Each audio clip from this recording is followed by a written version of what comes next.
Hello everyone. तो आज की वीडियो के अंदर हम अपना नेक्स्ट जो हिंदी का लेसन प्लान है वो डिस्कस करने वाले हैं। इसके अंदर हम देखेंगे कि हम हिंदी का लेसन प्लान कैसे बना सकते हैं और कौन कौन से जो पॉइंट है वो हमारे लेसन प्लान के अंदर होने चाहिए। तो वीडियो में आगे बढ़ने से पहले अगर आपने अभी तक वीडियो को लाइक नहीं किया तो वीडियो को लाइक कर दें और चैनल के ऊपर न्यू है तो चैनल को सब्सक्राइब कर दें, जिससे आपको आने वाली वीडियोस का जो नोटिफिकेशन है वो मिल जाएगा। साथ में आपको अगर किसी और टॉपिक के ऊपर लेसन प्लान चाहिए है तो वो भी आप कमेंट करके बता सकते हैं। तो लेसन प्लान बनाने के लिए सबसे पहले हमें लिखनी होती है जनरल इन्फॉर्मेशन। तो हम पहले वो लिखेंगे, जिसकी सबसे पहले हमें यहाँ पर लिखनी होती है दिनांक। यहाँ पर हम डेट डाल देंगे। उसके बाद हम लिखेंगे क्लास के कौन सी क्लास के लिए लेसन प्लान बना रहे हैं। उसके बाद हमें लिखेंगे कालांश कि हम जिस भी स्कूल के अंदर अपनी टीचिंग प्रैक्टिस के लिए जा रहे हैं वहाँ पर हमारा ये कौन सा लेक्चर था। तो अगर आपका फर्स्ट लेक्चर था तो आप फर्स्ट लिख देंगे, सेकंड था तो सेकंड लिखेंगे, और अगर थर्ड था तो आप यहाँ पर थर्ड लिख देंगे। उसके बाद आप लिखेंगे विद्यालय कि आप किस स्कूल के अंदर अपनी टीचिंग प्रैक्टिस के लिए गए हैं, उस स्कूल का नाम आपको यहाँ पर लिखना होता है। फिर हम लिखेंगे समय, यहाँ पर आप टाइम लिख देंगे। और उसके बाद आता है आपका जो पॉइंट आपको लिखना है वो होता है विषय, कि आप किस विषय का लेसन प्लान बना रहे हैं। और यहाँ पर जो क्या आप अपना खुद का नाम भी लिख सकते हैं। बाकी जो इन्फॉर्मेशन है वो आपको यहाँ पर नहीं लिखनी है। उसके बाद आपको यहाँ पर लिखना होता है पाठ्य प्रकरण। ये आप लिख सकते हैं कि आप किस टॉपिक के ऊपर लेसन प्लान बना रहे हैं। तो हमारा आज का जो टॉपिक है वो है जब सिनेमा ने बोलना सीखा। तो ये सब क्या होते हैं, हमारी जनरल इन्फॉर्मेशन हो जाएगी जो आपको अपने हर एक लेसन प्लान के अंदर लिखनी होगी। फिर हमें यहाँ पे लिखने होते हैं उद्देश्य, और उनके सामने हमें लिखना होता है अपेक्षित व्यवहारगत परिवर्तन, कि हम जो भी सब्जेक्ट या फिर जो भी टॉपिक बच्चों को करवा रहे हैं उसको करवाने के पीछे हमारे क्या उद्देश्य है, और उनसे जो क्या किस तरह से स्टूडेंट के जो बिहेवियर है उसके अंदर हम एक चेंज ला सकते हैं। जैसे कि फर्स्ट हमारा उद्देश्य है वो है ज्ञानात्मक, कि इस टॉपिक को पढ़ने के बाद स्टूडेंट को किस चीज़ का जो है वो ज्ञान मिलेगा।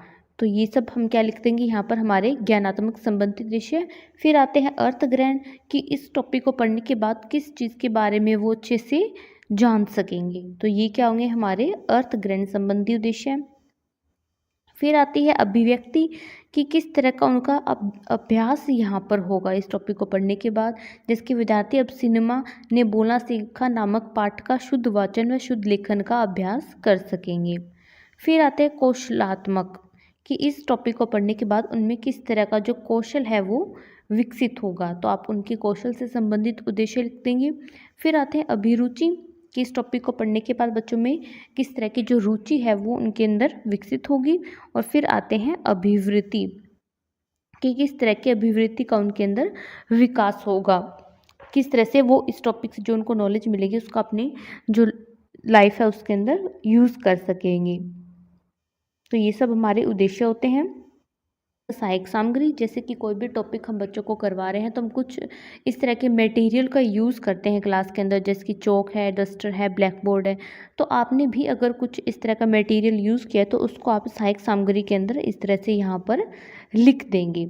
फिर आते हैं शिक्षण विधि, कि आपने कौन कौन सी शिक्षण विधि का यूज़ किया है। जैसे कि हमने पठन विधि का यूज़ किया है, हमने स्पष्टीकरण विधि का यूज़ किया है, हमने व्याख्यान विधि का यूज़ किया और हमने प्रश्नोत्तर विधि का यूज़ किया है। तो ये सब हमारी विधियाँ होती हैं। जैसे कि जब आप लेसन प्लान बना रहे हैं तो सबसे पहले जो आपको अपनी लेसन प्लान होते हैं वो आपको अपनी क्या बनानी होती है, सूक्ष्म पाठ योजना बनानी होती है, या फिर आपको माइक्रो टीचिंग स्किल के ऊपर लेसन प्लान बनाने होते हैं। अगर आपने वो नहीं बनाए तो पहले वो बना लें, वो सारे भी आपको इस चैनल के ऊपर मिल जाएंगे। और ये जो हमारी माइक्रो टीचिंग स्किल क्या होती है पहले आपको वो भी पता होना चाहिए। तो वो भी मैंने अपनी एक वीडियो के अंदर डिटेल के अंदर एक्सप्लेन कर दी है सारी माइक्रो टीचिंग स्किल। तो आप चैनल के ऊपर जाकर वो वीडियो भी देख सकते हैं, और उस वीडियो का जो लिंक है वो आपको इस वीडियो के डिस्क्रिप्शन बॉक्स के अंदर भी मिल जाएगा। तो वहाँ से जाकर भी आप उस वीडियो को देख सकते हैं जो हमारी माइक्रो टीचिंग स्किल के ऊपर है। अगर आपको वीडियो नहीं मिलती तो वो आप कमेंट भी कर सकते हैं, मैं आपको डायरेक्ट कमेंट सेक्शन के अंदर उस वीडियो का जो लिंक है वो प्रोवाइड करवा दूंगी। फिर नेक्स्ट आता है पूर्व ज्ञान। अब जो कि हमें स्टूडेंट की यहाँ पर प्रीवियस नॉलेज टेस्ट करनी होती है कि इस टॉपिक के बारे में बच्चे पहले से कितना जानते हैं। तो यहाँ पर उनकी प्रीवियस नॉलेज टेस्ट करने के लिए आपको उनसे कुछ क्वेश्चंस पूछने होंगे। तो यहाँ पर हम 2 कॉलम बना लेते हैं। फर्स्ट कॉलम होगा हमारा छात्र अध्यापिका क्रिया, सेकंड हमारे पास हो जाएगा छात्र क्रिया। छात्र अध्यापिका क्रिया के अंदर हम स्टूडेंट से जो भी क्वेश्चंस पूछेंगे वो हमें लिखने होते हैं, और छात्र क्रिया के अंदर बच्चे उनका क्या आंसर दे रहे हैं वो हमें लिखना होता है। जैसे कि पहले यहाँ पर टीचर क्वेश्चन पूछता है, मनुष्य को अधिक कार्य करने सी क्या होती है, तो बच्चे आंसर करते हैं थकान होती है। फिर यहाँ पर टीचर सेकंड क्वेश्चन पूछता है, थकान को दूर करने के साधन बताइए, तो बच्चे आंसर करते हैं आराम, मनोरंजन। तो इसी तरह से आपको भी अपने जो अदर्स क्वेश्चन है वो यहाँ पर पूछने हैं और देखना है कि बच्चे जो क्या उनका क्या आंसर दे रहे हैं। तो इससे क्या होगा, आपको पता चल जाएगा कि बच्चों को उस टॉपिक के बारे में पहले से कितना पता है, और इसी के बेस के ऊपर जो क्या आप अपना आगे का जो लेसन प्लान है वो स्टार्ट करेंगे। फिर आता है उद्देश्य कथन। उद्देश्य कथन क्या होता है कि यहाँ पर आपको अपने टॉपिक की अनाउंसमेंट करनी होगी। आपको स्टूडेंट को बताना होगा कि आज जो कि हम इस टॉपिक के बारे में पढ़ने वाले हैं।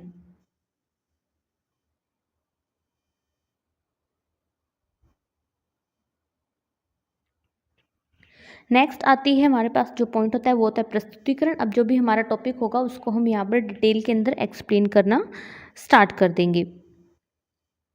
तो इसके लिए यहाँ पर हमें 4 कॉलम बनाने होते हैं। फर्स्ट कॉलम होगा हमारा अध्यापन बिंदु, सेकंड होगा छात्र अध्यापक क्रिया, थर्ड होगा हमारे पास छात्र क्रिया, और फोर्थ हमारे पास यहाँ पर आ जाता है शामपट, सारांश या फिर सहायक सामग्री। तो अध्ययन बिंदु के अंदर सबसे पहले हमें हमारे जो भी टॉपिक है उसके अंदर जो भी मेन पॉइंट होते हैं वो हमें लिखने होते हैं। तो पहले हमारा जो मेन पॉइंट है वो है आदर्श वाचन। तो इसके बारे में हम यहाँ पर लिखेंगे। तो आदर्श वाचन में अब हमें क्या लिखना है कि जो भी टीचर है वो अपना जो भी टॉपिक है वो स्टूडेंट के सामने यहाँ पर एक्सप्लेन करना स्टार्ट करता है, और छात्रों की क्या क्रिया होगी, छात्र जो क्या उसको ध्यान से सुनेंगे। और ब्लैक बोर्ड प्रविधि की यहाँ पर हमने कौन सी विधि का यूज़ किया है, तो हमारी जो विधि है वो है पठन कौशल। यहाँ पर जो क्या है पठन कौशल का यूज़ कर रहे हैं। आता है अनुकरण वाचन। अनुकरण वाचन क्या होता है कि अब जो टीचर है वो बच्चों को उस टॉपिक को क्लास के अंदर रीड करने के लिए बोलेगा कि अब आप इस जो हमारा टॉपिक है उसको रीड करें। और ब्लैक बोर्ड वर्क के लिए आप कुछ इस तरह के वर्ड्स हैं और उनका जो मीनिंग है वो आप ब्लैक बोर्ड वर्क के ऊपर लिख सकते हैं। उस टॉपिक को अच्छे से यहाँ पर रीड करेंगे। फिर आती है विधि प्रविधि कि हमने कौन सी विधि प्रविधि का यूज़ किया है, हमने यहाँ पर यूज़ की है पठन कौशल का। फिर आते हैं अशुद्धि संशोधन। अशुद्धि संशोधन क्या होता है कि छात्र अध्यापिका बच्चों के द्वारा किए गए अशुद्ध उच्चारित शब्दों को उनको अच्छे से एक्सप्लेन करेगी, उनको शुद्ध करेगी। अगर बच्चे जब वो पाठ को रीड कर रहे हैं, पढ़ रहे हैं, तो कुछ वो वर्ड्स ऐसे हैं, शब्द ऐसे हैं जिनको सही से नहीं बोल पा रहे हैं, तो आपको जो क्या उनको अच्छे से वहाँ पर उनको बोलना सिखाना है। और साथ में आप जो क्या ब्लैक बोर्ड के ऊपर इस तरह से उपसर्ग के बारे में अच्छे से बच्चों को एक्सप्लेन करेंगे, स्पष्टीकरण करेंगे कि उपसर्ग क्या है, यहाँ पर प्रत्यय क्या है, विलोम शब्द क्या है, संधि विच्छेद। तो उन शब्दों का आप उनको अच्छे से उनको एक्सप्लेन करके भी बताएंगे। इस तरह से आप ब्लैक बोर्ड के ऊपर वो सारे जो हमारे वर्ड्स हैं वो लिख देंगे।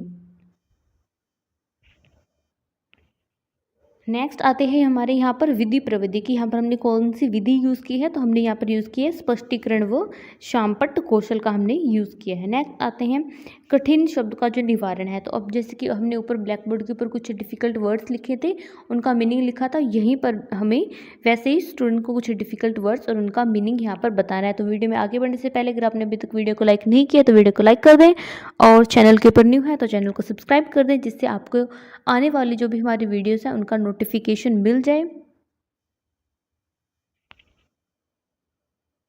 नेक्स्ट आते हैं कठिन शब्दों का निवारण। अब जो हमारे लेसन के प्लान के अंदर कुछ डिफ़िकल्ट वर्ड्स होंगे वो हम उनको बच्चों को एक्सप्लेन करेंगे। तो इस तरह से यहाँ पे कुछ वर्ड्स लिखे हैं और उनका जो क्या है मीनिंग यहाँ पर लिखा हुआ है। तो आप भी इस तरह से बच्चों को वर्ड्स और उनका मीनिंग करवा सकते हैं।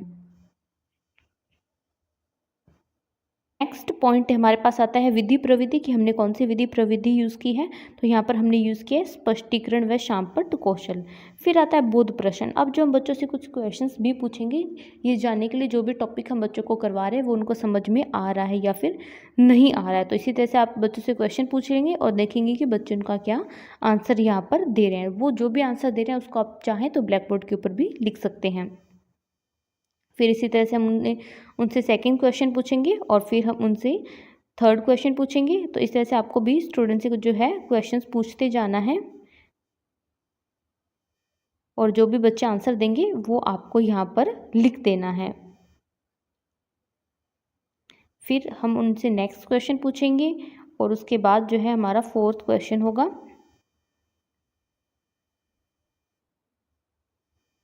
और बच्चे के आंसर जो कि हम चाहे तो ब्लैक बोर्ड के ऊपर लिख देंगे। तो इस तरह से आप सारे पॉइंट अच्छे से करवा सकते हैं। पास आ जाता है यहाँ पर पुनरावृत्ति व मूल्यांकन प्रश्न। यहाँ पर जो क्या है जब हमारा टॉपिक कंप्लीट हो जाएगा तो लास्ट के अंदर हम स्टूडेंट से कुछ और क्वेश्चन पूछेंगे कंप्लीट जो भी टॉपिक आज हमने क्लास में करवाया है उसमें से, ये जानने के लिए कि जो भी टॉपिक हमने बच्चों को आज क्लास में करवाया है वो उनको समझ में आया है या फिर नहीं आया है।